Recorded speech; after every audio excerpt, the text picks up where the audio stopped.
What's up, Sooner? What's up, Sooner Nation? Welcome to the Sooner Surge podcast that tells it like it is.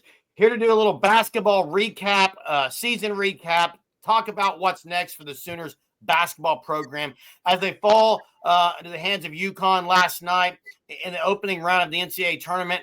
Their first NCAA tournament appearance under Porter Moser in his 4 years at Oklahoma. Before we get started on this video, make sure you check out the Fan Stop at thefanstop.com. Also, if you're not subscribed, subscribe to our content here at the Sooner Surge. Turn on those notifications, like, and comment. Specifically, comment about the state of Oklahoma basketball. That's what we're going to be talking about. Porter Moser, above 500 in his time at OU, one tournament appearance, conference record of 25-45 at his time as Oklahoma. And you heard in the post game, I know with Bob Prisbillo, he answered the question of kind of what his thoughts are on the state of Oklahoma's program and the trajectory of it. Mentioned specifically, you win in April and May with the NIL. So there were some strong thoughts, I thought, of Porter Moser. But, Jay, just overall thoughts heading into next season on what's next for this program. Well, I mean, first off on this year, you didn't probably 3/4 of the way through the season. I don't think people thought they would get to the tournament. They kind of fought really hard down the stretch and got in, and then just couldn't make shots in that first game against UConn. But, I think Porter was pretty open and honest in that interview, and probably, right after losing that game, probably very frustrated. And then the questions about how do you feel the direction of the program, I think he was flat out honest with everybody. And it's something that has to be better in basketball for Oklahoma. NIL, if you go look at a lot of teams you're competing against in conference, I think many ESPN announcers during broadcasts this year said OU's at the bottom of SEC, right near the bottom. So they have to step it up in that aspect. And you got to be able to, I think one key word that Porter used during that was retention. And if you go back and look at some of the guys they've lost, even just last year, Uzan and Owe, if they were still on that team, it'd be a lot different. So you got to retain players. You also got to be able to get players like, last year in the offseason, I think they had visits from Garrison. It's at Kentucky. They had visit, I believe, from Padula. It's at Ole Miss. And they weren't able to land those guys, and pretty Oklahoma kids. I mean, you could say really. So you got to be better NIL wise. OU's got to be better on the court as well in certain aspects. They got to be more consistent. They really need a big man. I know Kai Rogers coming in. I think he's going to be good. He's very young though. So I think there's a lot they got to figure out. You also got to figure out Is Porter going to bolt or is Porter going to stick around? I think that's another question. Until we have that answered, it's hard to say what's going to happen, Jeremy, because let's just throw a couple of scenarios out there. He comes back, okay? I think you might be looking similar to what you've had unless you are able to pay up and get some guys.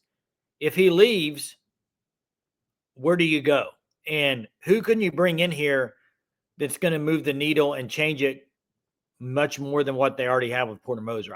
That's kind of I agree. The only place to go is up, because this is a team that finished 13th out of 16 in the conference. Yep. They weren't atop the Big 12. You mentioned two guys that have been a huge difference if they were able to keep Uzan and Owe, but those are two guys that were on the team and they couldn't make the dance. That's a fact.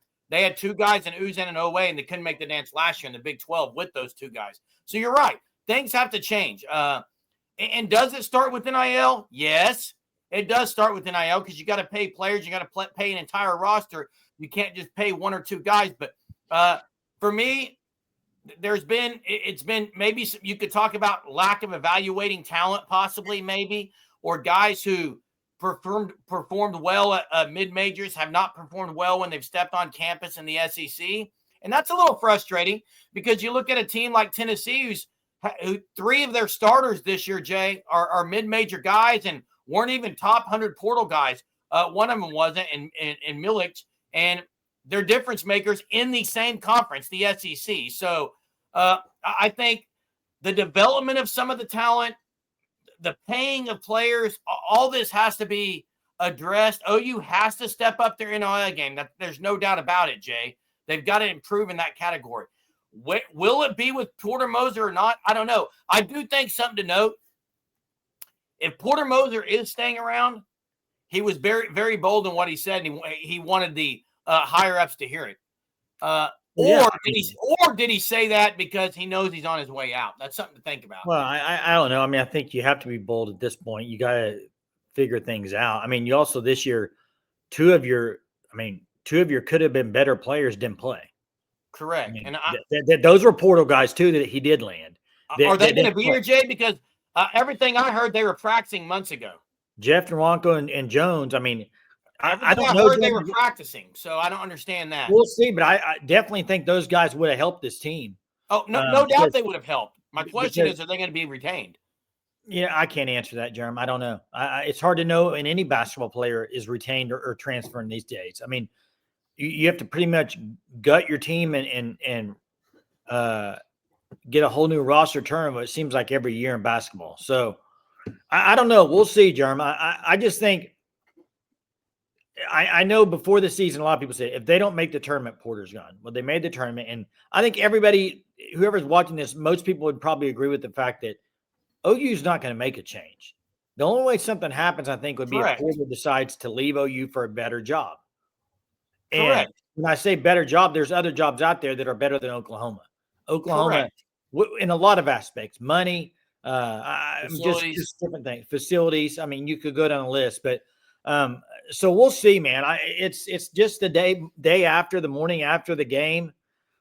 So a lot to kind of digest still from the season and what's going to happen. But I think he's dead right with the terms April, May. You know, the season's over here for everybody in about 3 or 4 weeks. And then it's go time for portal. And you got to get in early on these guys and you got to land them. I got to give Porter a lot of credit for landing Fears last year, because this team without Fears is in a whole lot of trouble. And he was able to get him and get him to reclassify when he reclassified and joined OU. Otherwise, this could have been a pretty tragic year, I think, for OU as far as record-wise. Kudos to get Fears. Kudos for how they finished the season. But now big decisions have to be made. And to me, you brought up some things, Jay. I know Brody from OU Insider talked about guys that could possibly come back. Duke Miles could apply for medical hardship or a medical red shirt. Wagee could come back. The fact that Wagee was not starting over Sam Godwin, in my opinion, this year is pretty significant. The way he played at the end of the year, this guy should have been on the floor more. No, not even. And thing is, not even like starting, but he should have been getting a lot more minutes for Godwin. Absolutely. Absolutely. So we'll see what happens. Hey, drop it in the comments, your thoughts on the state of OU basketball as they head into this offseason, an important offseason, trying to improve NIL and see what's going to happen. Turnover roster, get all the new guys on campus, hopefully retain guys like Jadon Jones and Jeff Nwanko and Dayton Forsyth and others. So thanks again for watching the content here at the Sooner Surge. Make sure you're subscribed if you haven't, and hit the like, and we'll see you next time, Sooner Nation.